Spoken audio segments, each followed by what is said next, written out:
विपश्यना धर्मराजा सेवा भावी संस्था डॉक्टर बाबासाहेब आंबेडकर मराठवाडा विचार मंच तक्षशिला बुद्धविहारमध्ये आपण आलो आहे. तिथली जी कमिटी आहे त्या कमिटीला आपण इथं काय काय सुविधा मिळतात त्या संदर्भात आपण त्यांना विचारपूस करूया. सुरुवातीला आपण आमचे जे मित्र आहेत देवदासजी येवले यांच्याकडे आपण आज आपण तक्षशिला बुद्धविहारमध्ये रामनगर येथे आलेलो आहोत. तत्पूर्वी संस्थेचे म्हणजे विहाराचे जे अध्यक्ष आहेत त्यांच्याकडून आपण इथं काय काय सुविधा उपलब्ध आहेत त्याच्यासाठी आपण त्यांच्याकडे बघूया. आपला परिचय आसाराम दगडूजी गायकवाड. इथं बुद्धविहारामध्ये काय काय सुविधा आहेत त्याबद्दल काय सांगू शकता आपण? बुद्धविहारामध्ये आपण सतत या वंदनेचे कार्यक्रम होतात. विपश्यना सकाळ संध्याकाळ चालू असते. त्याचप्रमाणे वेगवेगळे कार्यक्रम या ठिकाणी महिलांची शिबिर झालेले आहेत. 2-3 वेळेस मुलांची शिबिरं या ठिकाणी भिक्षूच्या सामनेर शिबिरं झालेले आहे. आणि परत पुन्हा मंगल परिणयाचे कार्यक्रमही या ठिकाणी होतात. आणि सर्व लोकांना या बाहेरून येणारी जी टुरिस्ट मंडळी असते त्यांची या ठिकाणी व्यवस्था केल्या जाते. या ठिकाणी आता बंदीचे सध्याला अवेलेबल असतात का? आपण आता सध्या नाही नाही. काय बंदीचीचं नाव काय सांगता येईल का आपल्याला? बंदीची इथं ही विहार बोधीपालू मास्तर चौका यांच्याच मार्गदर्शनाखाली हे कार्यक्रम इथले चालत असतात. आपलं जो तक्षशिला बुद्धविहार आहे याचं म्हणजे ओपनिंग केव्हा झालं, केव्हा सुरुवात झाली, काय सांगू शकाल त्याच्याबद्दल आपण? ओपनिंग ही 2019 पासून सुरुवात झालेली आहे. ह्या कमिटीमध्ये म्हणजे किती जणांची कमिटी आहे तुमची?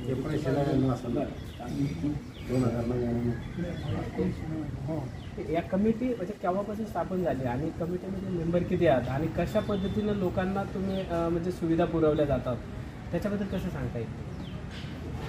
1999 पासून ही कमिटी म्हणजे ट्रस्ट केलेली आहे. धर्मद आयुक्तामध्ये त्यांच्याले नोंदणी झालेली आहे आणि त्यांच्या माध्यमातून दरवर्षाला आपल्याला त्यांच्या ॲडिट करून जे 11 लोकांची कमिटी होईल. 11 लोकांमधून जे जे काम करतात, जे सोबत येतील त्याला घेऊन काम करायचं. नंतर वस्तीतलेही सर्व जे राहतील सोबत त्यांना समानतेचं एका कुठल्या कमिटीचं एकाधिकार नसतं. समाजाचं काय विहार आहे या उद्देशाने सर्वांना सोबत घेण्याचा प्रयत्न करते कमिटी. आणि याच माध्यमातून त्या ठिकाणी विपश्यना सकाळी 5 वाजेपासून ते 6:30 संध्याकाळी 5:30 ते 7 त्या पद्धतीनं या ठिकाणी महिला उपासक ध्यान करतात.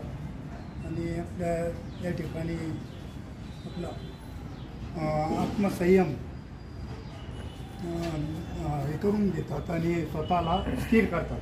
अच्छा, रमाई जयंती झाली त्याच्याबद्दल काय सांगू शकता? आपल्या विहारामध्ये रमाई जयंती आपण साजरी केलीत का? हो, रमाई जयंती कशा पद्धतीने कार्यक्रम घडवून आणतात तुम्ही? म्हणजे किती लोक जमतात, किती लोक या कार्यक्रमाला येतात? रमाई जयंतीला आम्ही कमिटीतलेच माणसं एकत्रित होऊन आणि त्यांच्या विचार परत पुन्हा त्या ठिकाणी जे शाळेचे विद्यार्थी येतात. दर रविवारी या ठिकाणी वंदनेचा कार्यक्रम होतो. ते शाळेच्या विद्यार्थ्यांनाही बोलवलं जातं. लेझिम त्यांना शिकवले जाते. या ठिकाणी इंग्लिश शिकवले जाते, गणित शिकवलं जातं आणि ते जे त्यांना जनरल नॉलेज हेही त्या ठिकाणी संडे स्कूलमध्ये शिकवण्यात येतं. अभिनंदन, आपलं खूप कार्य चांगलं आहे आणि कार्यक्रम खूप चांगल्या पद्धतीने राबवतात. धन्यवाद. आपला परिचय द्या. आम्ही SR 24 न्यूजकडून आलेलो आहोत आणि ह्या आम्ही तक्षशिला बुद्धविहार याच्यासाठी की त्यांना जो परिसर आहे तो चांगल्या पद्धतीने आहे त्याच्याबद्दल काय सांगू शकाल आणि आपला परिचय? मी अरविंद अवसरमोर, तक्षशिला बुद्धविहाराचं जनरल सेक्रेटरी. त्या ठिकाणी आमचे आसारामजी गायकवाड अध्यक्ष आहेत. देवदासजी येवले, बाबासाहेब निगाजी, आमचे गोपाल मोगरे, परत वामन थोरात असं कमिटीचे जवळ 11 लोक आहेत. आम्ही या ठिकाणी नुसतं बुद्धविहारच नाही तर सामाजिक क्षेत्रामध्ये अनेक चळवळीचं केंद्र म्हणून आम्ही या ठिकाणी त्या बुद्धविहाराची आयोजन करतो. शिवाजी महाराज जयंती असू द्या, जिजाऊची जयंती असू द्या, बाबासाहेबांची जयंती असू द्या, किंवा शाहू महाराज जयंती असू द्या किंवा कुठलाही कार्यक्रम जे असेल तो आम्ही सर्व समाजाला बरोबर घेऊन या ठिकाणी कार्यक्रम करत असतो. आणि एवढंच नव्हे तर या ठिकाणी जवळजवळ 75 विद्यार्थी, लेझिम पथक आणि अनेक उपक्रम आम्ही या ठिकाणी साजरे करत असतो. तिथं धार्मिक विधी करतो आणि परत सामाजिक विधीसुद्धा करतो.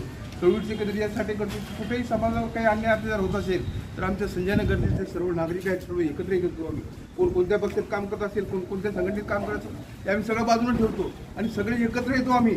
आणि एकूण कोणीच कामाला जाणार तर कोणत्या एखाद्या मोर्चा असेल किंवा वस्तीचं विकासाचं कामाला असेल यासाठी आम्ही सगळे एकत्र लोकांना जमा करतो आणि यासाठी चळवळीमध्ये प्रयत्न करतो. आता कालच माता भीमाईची जयंती झाली, त्याच्या अगोदर रमाईची जयंती झाली. हे आम्ही सर्व सतत उपक्रम करत असतो.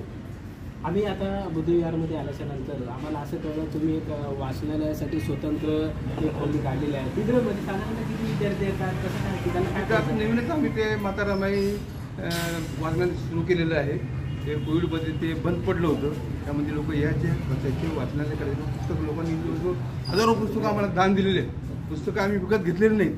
आता ते रजिस्ट्रेशन वगैरे ते आमचं ते माता रमाईचं करायचं राहिलेलं आहे, परंतु आम्ही ते ओपन केलेलं आहे माता रमाई वाचनालय. जे संडे ओपन स्कूल असा कार्यक्रम तुम्ही मागच्या गेल्या काही दिवसापूर्वी राबवला होता, त्याच्यात विद्यार्थ्यांना काही पारितोषिक वगैरे देतात? आपल्या तक्षशिला बुद्धविहारच्या वतीने काही जे गरीब लोक असतील, जे गरीब विद्यार्थी असतील, विद्यार्थिनी असतील, त्यांना काय म्हणजे विद्यार्थ्यांना काय या ठिकाणी भाग घेतात किंवा खेळामध्ये उत्कृष्ट काम करतात.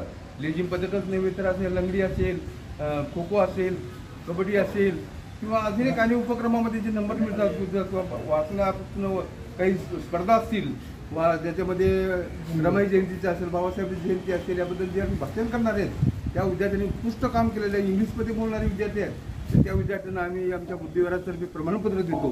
प्रमाणपत्र देतो आर्थिक मदत म्हणून थोडंफार तरी त्यांना उत्कृष्ट प्रोत्साहन देण्यासाठी त्यांना थोडंफार बक्षीसही देतो.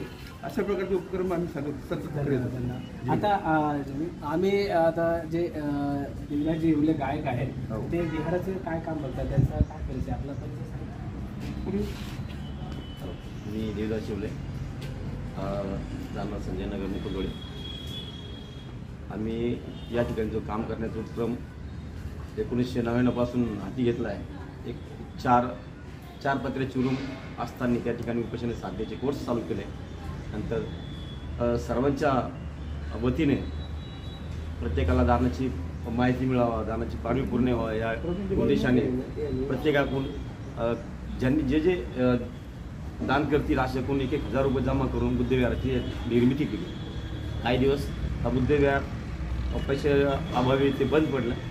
नंतर पुन्हा सर्वांनी सामाजिक योगदान म्हणून सर्वांनी थोडा पैसा करून ते काम आज या लेवलपर्यंत आणलेलं आहे.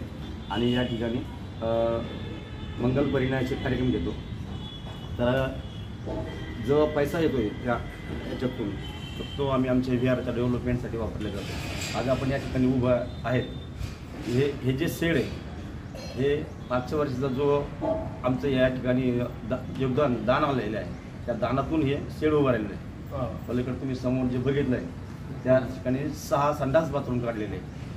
हे सगळं या विहाराचं जे आपल्याला उत्पन्न मिळते त्याच्यातून आम्ही तो पैसा वापरलेला आहे.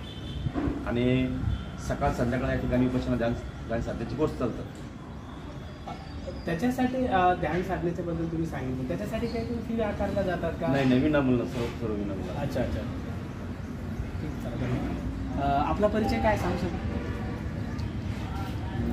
सोपान कोंडूबर मागे या तक्षशिला बुद्धविहाराचा सदस्य आणि आमचे सर्व अध्यक्षाच्या नेतृत्वाखाली सर्वजण काम करतो.